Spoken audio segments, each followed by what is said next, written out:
When we speak of theft, the mind imagines shadows, figures cloaked in secrecy, taking what is not theirs. But energy theft wears no such disguise. It happens in daylight, in cities, in villages, in our homes. And it is not only wires that are being stolen, it is balance. Energy is not merely power that flows through cables. It is a manifestation of harmony between effort and reward, giving and receiving, nature and humanity. To take energy without giving in return is to disturb this harmony. It is no different than inhaling without exhaling. Eventually, the system collapses. Every time energy is stolen, it is not just a law that is broken. A principle is violated. Just as in martial arts, we train the body to move with discipline, so too must a society train itself to consume with integrity. A master does not strike when it is unnecessary. A community should not consume what it has not earned. Those who steal energy often believe it is a shortcut to survival, but every shortcut has a cost. When a branch grows too fast, it snaps under its own weight. When people take what they have not paid for, the burden shifts, not into the void, but onto others, onto the ones who follow the rules, onto the young who inherit the system, onto the earth that must give more than it can sustain. And just as in Kung Fu, where every movement requires awareness, intention, and control, so too must our use of energy, not just for the sake of efficiency, but for the cultivation of respect, for the source, for the providers, for the community. There is a deeper theft than that of electricity. It is the theft of responsibility. The moment we believe that our actions do not matter, that others will pay, that nature will replenish endlessly, we are not only stealing from others, we are stealing from ourselves. We are denying ourselves the discipline that builds strength, the awareness that nurtures wisdom, the humility that brings peace. Look to the forest. Each tree takes only what it needs. The sunlight is shared.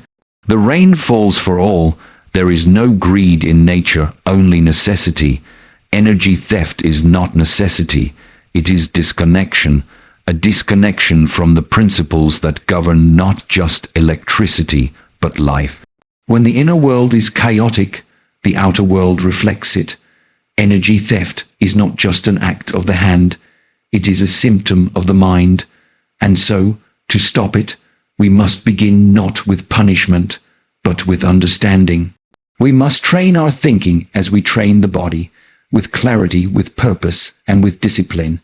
Energy theft disrupts natural and societal harmony in ways that go far beyond the immediate act of illegal power consumption. At first glance, it may seem like a simple issue, someone tapping into an electrical line or bypassing a meter to avoid paying for electricity. But beneath this surface lies a ripple effect that touches the very structure of balance, fairness, and sustainability, principles that govern not just society, but nature itself. The act of stealing energy, whether small scale or widespread, introduces chaos into systems designed to function on trust, regulation, and balance. It disturbs the rhythm that holds together communities, economies, and ecosystems. In nature, energy is not stolen, it flows in cycles through a pattern of giving and receiving. The sun gives energy to the earth, the plants absorb it and give life to animals, water flows, winds shift, and seasons turn with an inherent intelligence. There is no greed in the process. There is only necessity and equilibrium. When a predator hunts, it does not take more than it needs. When a tree grows, it does not hoard the sunlight. It simply reaches as high as it can, and the rest is shared among the canopy. This is how balance is maintained. Every element plays its part without excess or theft. But when a human being, a member of society, decides to steal energy, they insert themselves into this natural flow in a disruptive way. They ignore the rules of balance and create an artificial gain, one that cannot exist without someone else paying the price. Electricity, while man made in its delivery, is still derived from natural resources: coal, water, sunlight, wind, and gas. It takes effort to harness, refine, and transmit this energy to homes, schools, hospitals, and businesses. Behind every watt consumed is a system of people, materials, machines, and methods. To steal energy is not merely to bypass a utility. It is to disregard the chain of effort that brings power into being. It is to take for granted the invisible labor that fuels modern life. Just as martial artists train for years to master a single movement with grace and power, the infrastructure of energy is the result of complex coordination and sustained discipline. When one taps into this structure dishonestly, the balance of that entire system is broken. The consequences of this imbalance are many. On a technical level, energy theft leads to overloads in power lines, inefficiencies in distribution, and unexpected failures in systems designed to be precise. Transformers blow, power grids become unstable, and emergency services are put at risk. But these technical failures are only the beginning. The social consequences are even more insidious. When energy is stolen, utility companies face financial losses. To compensate, they often raise prices for paying customers. The honest citizen ends up subsidizing the dishonest one. This breeds resentment, mistrust, and disillusionment in communities. It erodes the sense of shared responsibility and communal fairness. People begin to feel that following the rules makes them weak or foolish, and that survival demands shortcuts. When that belief takes root, it spreads like disease, corrupting the moral immune system of society. Moreover, energy theft often flourishes in areas where governance is weak and enforcement is lax. In these environments, people may come to view theft not as a crime, but as a necessity, or worse, a right. Over time, what was once recognized as harmful becomes normalized, and once normalized, it becomes invisible.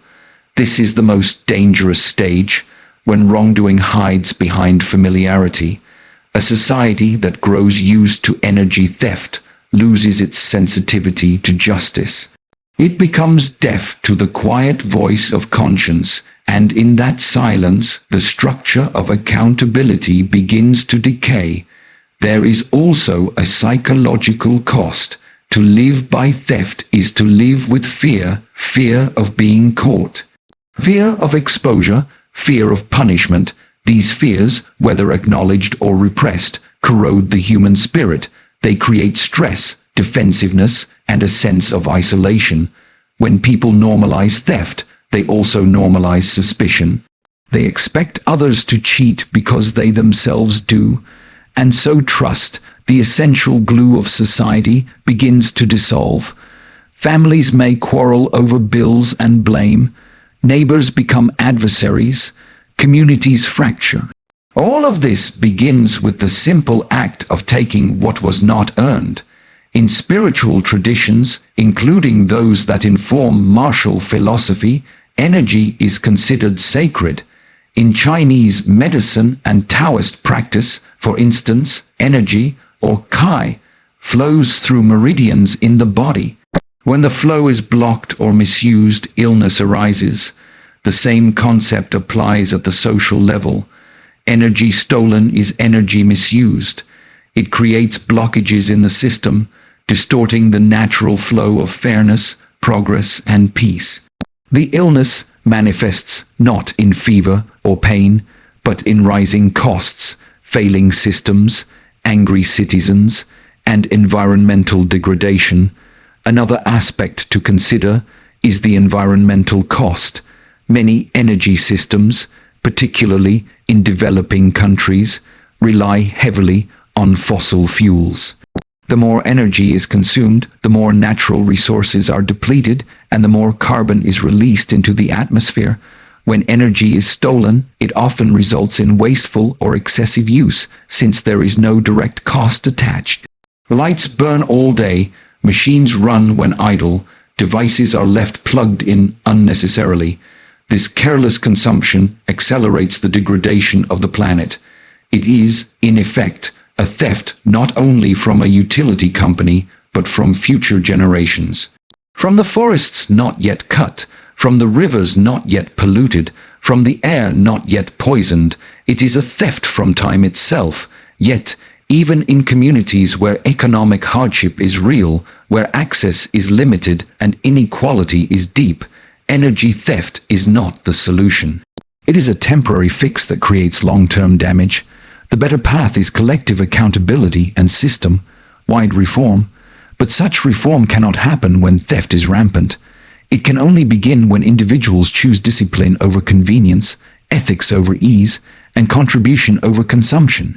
The harmony of society rests not on grand declarations, but on everyday integrity, on the decision, moment by moment, to do what is right, even when no one is watching. There is also the matter of identity. When individuals engage in energy theft, they shape their self-image around a set of values, whether consciously or not. They come to see themselves as outsiders to the system, as people who must bend the rules to survive. This self-perception limits their potential. It keeps them locked in a story of scarcity and struggle rather than growth and agency. Just as a martial artist grows through discipline, challenge, and honesty, so too can citizens grow through lawful contribution and ethical effort.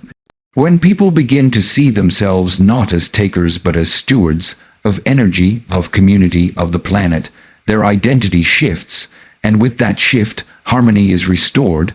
It is also essential to understand that harmony is not the absence of conflict, but the presence of right alignment. In music, harmony is created when different notes work together, not when they all sound the same. In society, harmony arises when diverse individuals act with mutual respect, even while facing different circumstances. Energy theft disrupts this alignment. It introduces discord into the song of society. But when each person plays their part with intention, when each contributes what they can and takes only what they need, the result is beauty, stability, and progress. There is a quiet power in restraint, in choosing not to steal, even when one could, in choosing the harder path, because it is the right one. This is the essence of inner strength, not force, but choice. Not domination, but discipline. A society that values this kind of strength creates systems that endure. It builds not just roads and wires, but character, not just infrastructure, but culture. And so, the disruption caused by energy theft is not merely economic or environmental. It is philosophical. It strikes at the question, what kind of people are we? What kind of world do we wish to live in? Are we guided by short-term gain or long-term harmony? Are we willing to sacrifice fairness for convenience, or do we hold to principles even when they are tested? Energy theft is a small act with large consequences. It turns society against itself. It damages the physical world. It erodes the moral core, and it betrays the natural rhythms that sustain all life. When energy is stolen, what is truly lost is balance, the quiet order that allows light to shine, machines to move, and people to live with dignity. Taking without earning shifts the burden unfairly. This truth runs deep, not only in systems of law and economy, but in the invisible agreements that hold societies together. When one person, one household, or one group benefits from a system without contributing their fair share, the cost does not vanish, it is simply displaced. It does not dissolve into the air, it moves elsewhere, landing on the shoulders of those who continue to play by the rules, to give as they receive, to uphold the shared effort that supports the whole. This imbalance, while often invisible in the moment, eventually weighs down the system. It creates pressure, resentment, and fragmentation. In the case of energy theft, the person who takes power without paying for it may experience a short-term benefit, light without a bill, warmth without responsibility, but this benefit comes at a cost, and that cost is distributed across a wider community. The utility company still needs to generate and deliver the power, the fuel is still burned, the equipment still wears down, the engineers still do their work, someone must pay. That someone becomes the honest user, the citizen who fulfills their obligations, who budgets carefully, and who believes in fairness. As more people steal energy, the financial pressure grows. Companies raise their rates to cover losses, and the legal customers must carry not only their own weight, but the weight of those who take without giving back. In nature, this kind of imbalance is unsustainable. Imagine a flock of birds migrating across continents. Each bird takes a turn at the front, breaking the wind, allowing the others to conserve strength. If one bird refused to take its turn, always hiding in the back to save its energy, the others would grow weary more quickly. Eventually, the formation would break, the whole flock would suffer. The refusal to share the effort disrupts the unity of the group. The burden is no longer distributed, and the efficiency of the whole system collapses. So too, in human systems, when the many must carry the weight of the few who exploit the structure, strain builds, and the structure begins to falter, there is also a moral dimension to this imbalance. Human beings are not only economic agents, we are also creatures of conscience, guided by an innate sense of right and wrong. Most people, even without formal education in ethics, understand that fairness means earning what one receives. This understanding forms the basis of trust in a community. Trust that the bus will arrive because someone maintains it. Trust that the hospital will have power because someone pays the bill. Trust that each member of the society is giving according to their means and receiving according to their needs. When this trust is broken, not through catastrophe, but through the quiet erosion of fairness, people lose faith in each other. They begin to question why they should continue doing their part if others are not. The chain of trust weakens, and cooperation becomes suspicion. In many societies where energy theft is widespread, this sense of erosion is palpable. Conversations shift from what is right to what can I get away with. People stop reporting illegal activity because they no longer believe anyone cares. They begin to emulate the behavior they once condemned. In this environment, even the well-meaning are tempted to abandon fairness, not because they are greedy, but because they feel foolish for carrying a load others refuse to share. This is how corruption becomes cultural, when theft is no longer seen as deviant, but as normal. And yet, every act of taking without earning deepens the hole that someone else must fill. From a structural point of view, the burden that shifts due to energy theft is not just financial, but operational.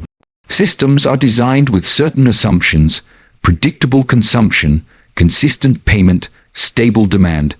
When those assumptions are undermined, the systems strain under the weight of unpredictability. Grid operators must overproduce electricity to account for unmetered usage.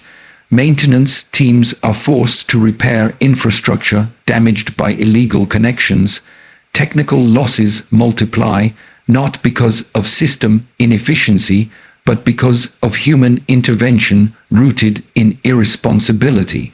These burdens fall not only on institutions but on workers, technicians, meter readers, linemen, who risk their safety every day to maintain systems that are sabotaged from within.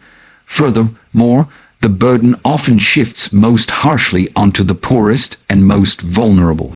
In communities where energy theft is common, utilities may respond by limiting service to whole areas, increasing load shedding, or avoiding infrastructure upgrades. These responses, while pragmatic, create a second layer of injustice. Honest users in these areas suffer not only from the theft itself, but from the reaction to it. They pay their bills, yet face blackouts.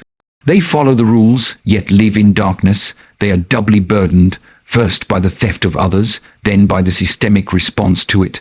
The fairness they uphold is not returned to them. This breeds despair and anger. It leads to disengagement and eventually to participation in the very behaviors they once endured. On a broader scale, the cumulative effect of many small acts of theft can undermine national development. Energy revenue funds not only utilities, but also public services. It supports investment in renewable energy, rural electrification, and grid expansion. When these revenues are eroded by theft, entire populations are affected. Plans are delayed, budgets are cut, innovation is stifled, a country's ability to provide for its people is compromised, not by external forces, but by internal imbalances. The theft of energy becomes the theft of opportunity. And again, the burden falls not on the perpetrators, but on those who wait for progress, who hope for a better future powered by clean, reliable electricity. Philosophically, the act of taking without earning also reflects a deeper disconnect, a loss of understanding about the nature of value. When people steal energy, they often do so because they see it as something abstract, impersonal, or infinite. They do not see the labor behind it, the systems that support it, the fragility of its supply. They imagine electricity as a right divorced from responsibility, a flow they are entitled to, no matter their contribution. But this view is flawed. Even rights come with duties. Even entitlements are linked to collective sacrifice. To receive without giving is not empowerment, it is exploitation. It diminishes the dignity of the individual and the coherence of the community. This principle holds true across all dimensions of life. In relationships, in work, in the sharing of resources, when one party takes without giving, others must give more. The imbalance creates fatigue, emotional, financial, physical. Over time, those who carry the extra burden may withdraw, rebel, or collapse. In a family, it leads to conflict. In a workplace, to burnout. In a society, to collapse. The concept is simple, yet profound. Energy, whether in the form of electricity, effort, or attention, must circulate with fairness. When it pools in one place, drawn unfairly, it creates scarcity elsewhere. When it flows freely and justly, it nourishes all. In martial arts, balance is not just physical, it is ethical. A fighter who takes shortcuts in training may win a match, but they will never master the art. Their victories will be hollow, their progress unstable. Similarly, a society that allows shortcuts in energy consumption may maintain appearances for a time, but its foundation will rot. The surface will show lights and progress, but underneath, cracks will widen. Real growth, whether of a person or a people, demands integrity. It requires that each benefit is matched by effort, each reward by responsibility. Even from a psychological perspective, the imbalance caused by taking without earning distorts self-perception. It creates entitlement where there should be gratitude, apathy where there should be engagement. The person who constantly receives without contributing begins to see themselves not as a participant in a shared journey, but as an exception, a consumer, a taker. This mindset isolates them from the collective. It robs them of the joy that comes from earning, from knowing that one's place in the system is deserved, not stolen.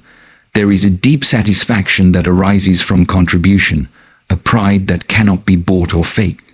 When people take without giving, they deny themselves this satisfaction.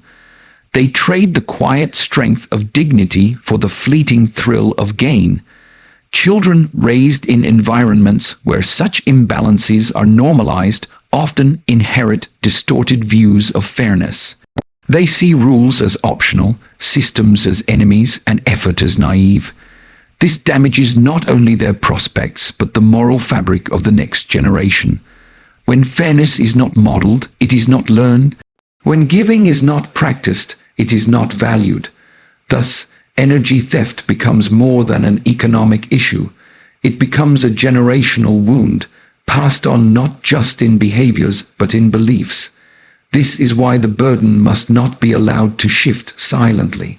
It must be recognized, named, and addressed. Every act of unfair taking is a stone placed on someone else's back. The question is not whether the weight will be carried, but by whom. And the longer we allow the imbalance, the more likely it is that those bearing the weight will eventually refuse. They will set it down, and the whole system will stumble. Harmony will give way to fragmentation, cooperation to competition, trust to cynicism. Taking without earning may seem like a shortcut, a small offense, or a personal choice. But in truth, it is a fracture in the foundation of any system meant to serve all. The burden does not disappear. It travels silently and steadily from the hands of the taker to the backs of the many. And in that shift, the seeds of inequality, discontent, and collapse are sown. The cost is not only measured in money or power, but in the strength of the bonds that hold people together. When those bonds are stretched too thin, they do not bend forever. They break. True discipline involves mindful and responsible consumption. It is not about deprivation or rigid control. It is about understanding the weight of every choice, the impact of every action, and the deeper meaning of using what is available with respect and purpose. In a world that rewards speed, convenience, and accumulation, discipline appears old-fashioned, yet it remains one of the few virtues that stands the test of time, relevant in all ages, cultures, and systems. When it comes to energy consumption, this principle takes on a special urgency, for energy is more than a commodity. It is a shared resource, a consequence of natural forces and human effort. To consume mindfully is to recognize this truth and to act in accordance with it. The disciplined person does not ask only what they are allowed to do, but what they should do. They do not measure their behavior solely by legality or possibility, but by appropriateness and necessity. When they switch on a light, they are aware that this action draws from a larger grid, powered by fuel extracted from deep in the earth, or harnessed from wind, water, and sun. When they run an appliance, they know it depends on engineers, technicians, and infrastructure that someone must maintain. Their usage is guided not by impulse, but by awareness.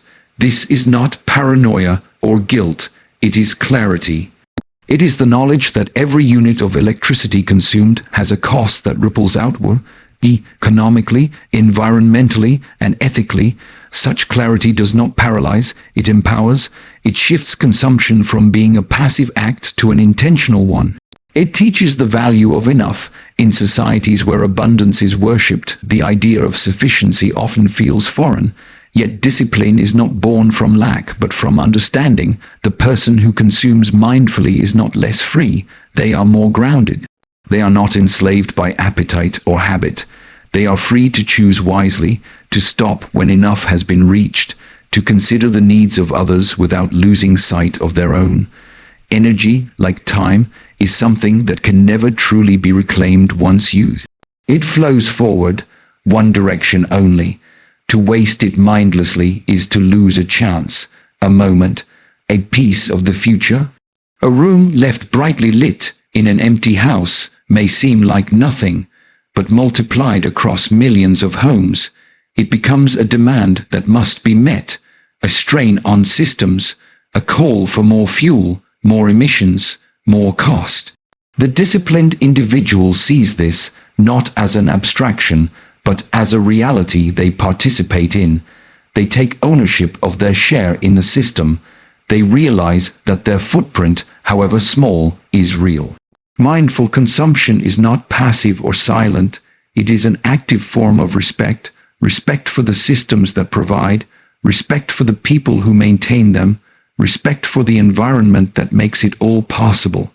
A person who turns off unused appliances, who adjusts usage based on need, who invests in efficient technology, is not merely saving money. They are expressing responsibility. They are choosing to be part of the solution rather than the problem. Their behavior becomes a form of leadership, quiet but powerful. Others notice, families model it, communities begin to align around it. The discipline of one can inspire the discipline of many, but discipline is not only about outward action, it is also inward. It begins with attention, noticing how energy is used, when it is used, and why. Are lights turned on out of habit or need? Are devices charging overnight simply because it is easy? Is the air conditioner running when an open window might do? These questions are not meant to induce guilt, but to awaken awareness. Awareness is the first step toward discipline. One cannot change what one does not see. The disciplined mind is awake to pattern. It notices where effort is wasted, where routine becomes excess, and it chooses to change. This kind of inner vigilance is rare in a world of constant stimulation, but it is essential. Without it, consumption becomes automatic, dictated by marketing, peer pressure, and technological inertia. People forget to ask whether they need what they use. They lose sight of the connection between action and consequence. Discipline interrupts this cycle. It inserts reflection into reaction. It gives back the power of choice. And in choosing, people rediscover agency, the ability to shape their lives not just by what is easy, but by what is right. Responsible consumption also demands humility. To use less when one could use more is to acknowledge that the world is shared, that resources are limited, that others have needs too.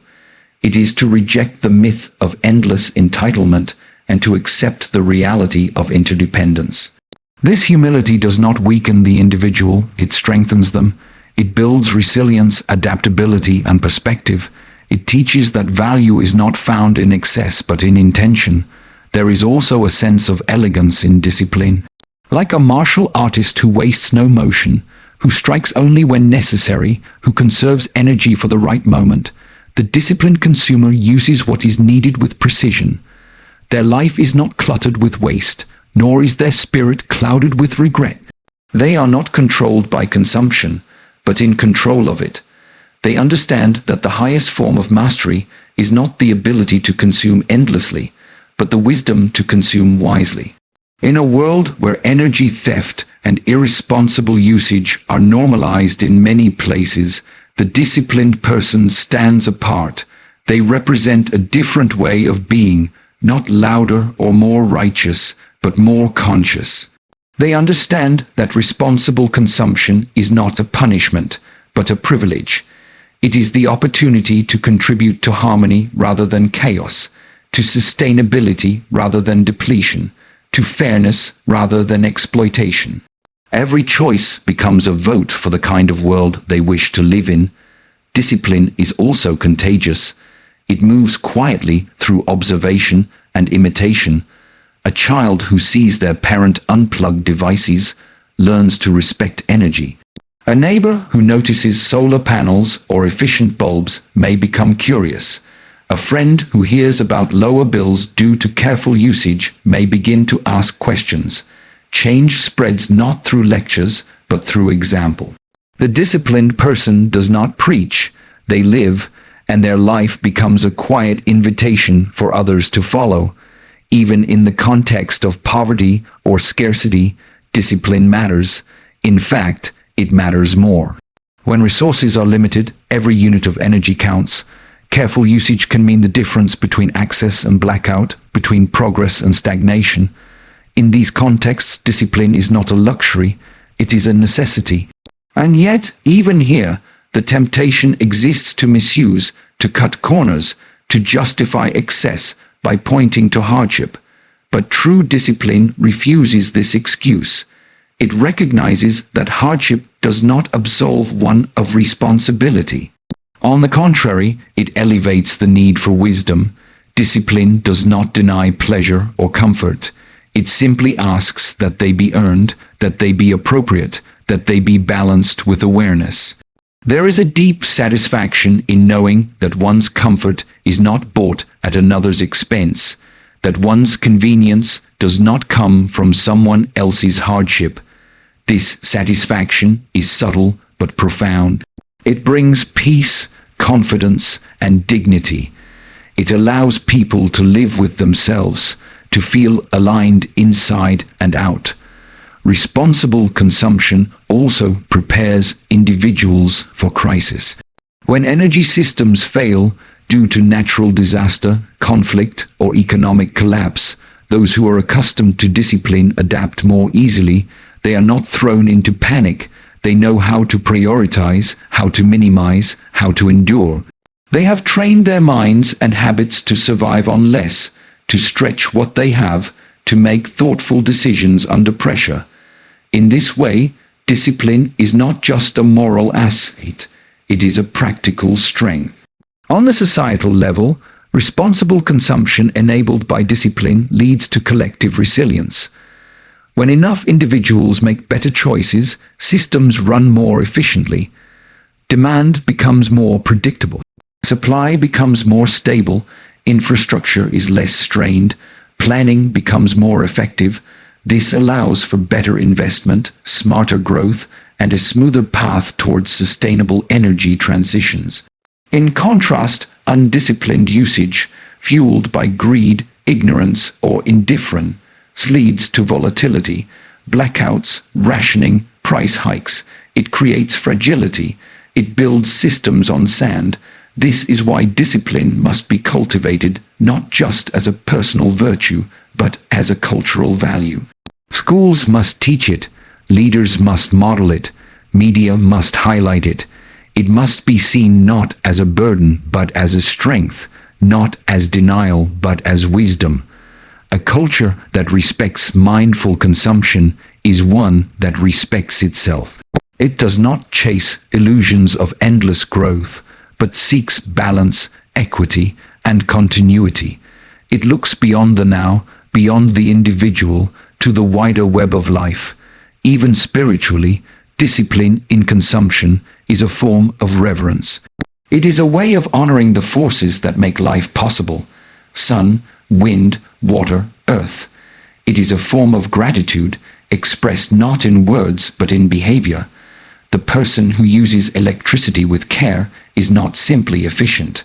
They are connected. They see themselves not as owners of the world, but as stewards. Their discipline is a form of worship, not of a deity, but of life itself. In times of abundance, discipline may seem unnecessary, but it is in abundance that it must be cultivated, so that when scarcity comes, it is already rooted. When energy flows freely, it is easy to forget its source and cost, but discipline remembers, discipline keeps watch, discipline does not wait for crisis to act, it acts from principle, not pressure. And so the practice of mindful and responsible consumption, grounded in true discipline, becomes a daily ritual of integrity, a silent promise to do one's part, a recognition that to consume is not a right without responsibility, but a privilege with purpose. Each switch turned off, each device used wisely, each decision made with awareness is a step toward a more balanced self and a more stable world. This is not ideology, it is practicality. It is not asceticism, it is maturity. It is not perfection, it is progress. Discipline, in this light, is not a limit, it is liberation. It frees the individual from waste, from excess, from unconscious living. And in that freedom, a deeper power emerges, the power to shape one's life with intention and to influence the world quietly, one choice at a time. Energy theft reflects a deeper disconnection from personal responsibility. It is not merely the act of tapping into a power source unlawfully. It is the manifestation of an internal rift between the individual and their accountability to the community, to the environment, and to themselves. When someone bypasses a meter, illegally hooks a line, or manipulates infrastructure to gain access to energy without payment, the act itself may seem small, even justified in some minds. But beneath that surface behavior is a quiet surrender, a surrender of responsibility, of ownership over one's role in the shared systems that sustain modern life. Responsibility is not a burden forced upon the unwilling. It is a posture, a stance, a chosen orientation toward life and its systems. It means standing up and saying, I am part of this, my actions count. When someone steals energy, they are not just rejecting the law, they are removing themselves from the equation of contribution. They are saying, this is not my problem, someone else will pay, someone else will fix it, someone else will bear the cost. That retreat from ownership is where the true harm lies, because it is in that retreat that community begins to fragment, and the sense of shared purpose starts to erode. Personal responsibility is foundational to trust. Without it, relationships weaken, not only between individuals, but between individuals and institutions. Energy systems rely on cooperation. Utilities deliver power with the assumption that people will pay. Governments invest in infrastructure with the expectation that citizens will comply with basic rules. Technicians maintain systems under the belief that their work supports honest use. When people begin to violate these assumptions, the trust that holds the system together begins to fray. That fraying is not always visible immediately. The lights stay on, the wires hum with current, and appliances function. But underneath the surface, the damage accumulates. This disconnection from responsibility does not appear overnight. It grows over time. It begins when individuals stop seeing energy as something with value, when they cease to understand that electricity is not free because it is invisible.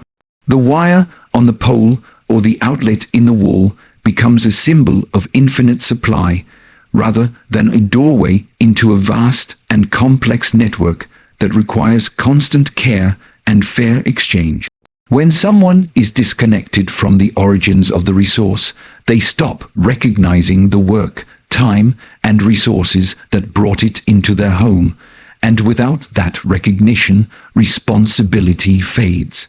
Such a disconnection is often a symptom of broader social or emotional disengagement. People who feel alienated by poverty, inequality, corruption, or neglect begin to view systems as foreign, oppressive, or irrelevant. They don't see themselves reflected in the rules or the benefits of the system. They don't believe the structures serve them, so they reject their responsibility toward those structures.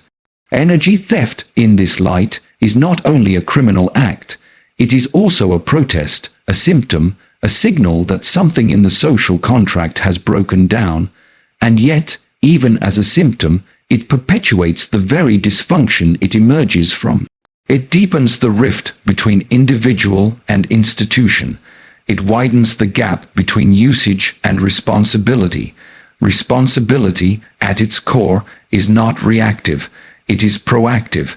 It means doing the right thing even when no one is watching. It means paying for what one uses, not because of fear of punishment, but because of an internal compass that values fairness. When someone steals energy, they not only fail to contribute, they distort the balance of the whole. Their choice increases the cost for others, undermines the grid's reliability, and forces the system to divert energy and attention toward detection and prevention instead of progress and innovation. This kind of disconnection is dangerous because it becomes self-reinforcing. The more people disengage, the more others see disengagement as normal. The more theft occurs, the more those who pay feel foolish. Trust breaks down, and once trust breaks, fear and coercion replace cooperation. Systems become more guarded, more hostile, more punitive, and in that shift, the gap between the individual and the system grows even larger. The very sense of shared belonging, of collective purpose, starts to wither. Reconnecting people with their responsibility requires more than punishment. It requires awakening. People need to be reminded of their place in the whole. They need to see how their actions ripple outward. The current they steal is not abstract. It is drawn from a shared reservoir. It powers the hospitals, the schools, the streetlights. It is part of a larger chain that connects them to everyone else. Personal responsibility means acknowledging that one is not separate from this chain, but part of it. There is also a spiritual dimension to this disconnection. To live responsibly is to live with intention, to be awake in one's own life. When someone steals energy, they are often acting from a place of numbness, resignation, or entitlement. They have allowed the circumstances of their life to absolve them of choice. But responsibility always includes choice. Even when external conditions are harsh, the individual still has agency. The choice to act with integrity, even when it is hard, even when it costs more in the short term, is what defines responsibility. It is not about ease, it is about alignment with values. In some cases, people rationalize energy theft as a form of justice. They argue that the system is corrupt, that the prices are unfair, that others steal more and get away with it. And while some of these arguments may have truth, they do not remove the individual's responsibility. One wrong does not justify another. Integrity is not dependent on perfect conditions. In fact, it is most meaningful in imperfect conditions. Responsibility shines brightest when the path is difficult. There is a difference between reacting to injustice and abandoning responsibility altogether. True engagement means both resisting unfair systems and maintaining personal accountability. It means calling for change while refusing to participate in the destruction of the shared good. Energy theft may feel like resistance, but in practice, it often reinforces the very dysfunction it seeks to escape.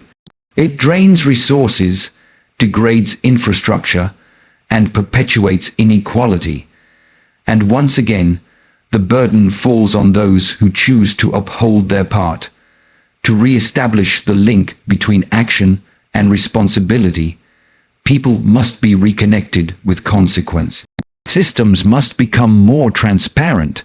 Education must reveal the true cost of energy. Communities must see how their usage patterns affect reliability, cost, and future access. Personal stories of those who pay for stolen energy must be heard. People must feel the weight of their choices, not to punish but to awaken.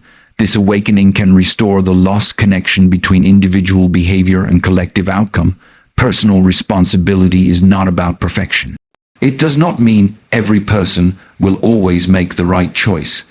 It means that people try, that they pause before acting, that they question whether their behavior honors the invisible agreements that keep society functioning. It means they understand that being part of a system comes with duties, not just entitlements, that electricity, like freedom, comes with cost, that every benefit is linked to a contribution. When responsibility is restored, behavior shifts. People begin to care for the things they once neglected. They turn off unused lights. They report illegal connections. They pay their bills, not only to avoid fines, but because they believe in reciprocity.